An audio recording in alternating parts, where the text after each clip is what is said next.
Well, more and more people are being urged to wear masks or face coverings while out in public to help limit the spread of the coronavirus.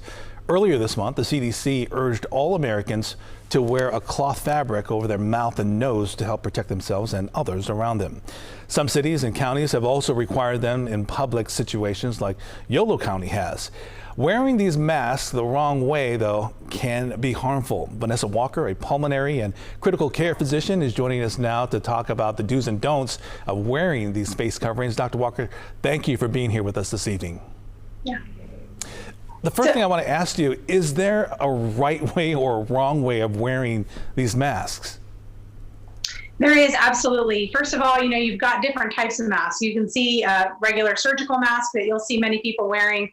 There are the N95 masks that lots of people have left over from home projects that they've done from, Home Depot. And then people are now making their own cloth masks. So there's a lot of different things. The key thing, though, is to make sure that your nose is covered, as is your mouth. You can't just have it be riding below your nose, and you don't want the bottom part of the mask to be sitting above your chin. You want to make sure that the mask is completely covering nose and chin to make sure that you're getting adequate protection, mostly so that you are not producing a lot of droplets out into the public.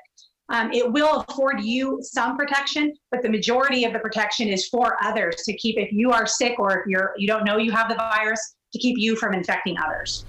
All right, so now I want to ask you about storing them. That first one you have, the blue one, they tend to be, I treat them like they're disposable, so I toss them out afterwards. But the others, the N95, I'll like set them aside on the counter, and then the cloth ones that we find people are making for us, the ones that we can make at home, do we throw those in the wash? How often do they need to be sterilized? Help us out with that.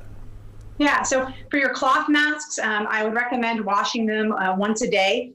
You don't want to use bleach if you can. Bleach can break down the fibers and make them not as effective, so that virus particles can get through. So just regular soap and water would be nice, and you can let them air out dry. I would say that for people with underlying lung conditions like asthma, make sure that you're not using something that has a fragrance to it, because then when you're trying to breathe through the mask, and it might stimulate your asthma and make you have some what's called bronchospasm. Your airways tighten up because of the fragrance. It can make things worse.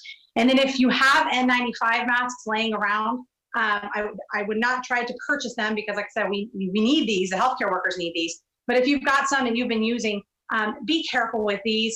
People with COPD or emphysema, lung disease, if they wear these too long, you can start to retain CO2, and it can make it very difficult for you to breathe, and can have really bad effects, lowering your oxygen and making you kind of lethargic or not able to breathe or ventilate well.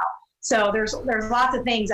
N95s, you can technically try to sterilize them in the oven. I would not recommend that. I've seen lots of people on YouTube. You wouldn't want to melt something, start a fire, things like that. So if you're going to use these, you can lay it out in the sun. That might help kill some of the particles. Like I said, with a cloth mask, just wash it.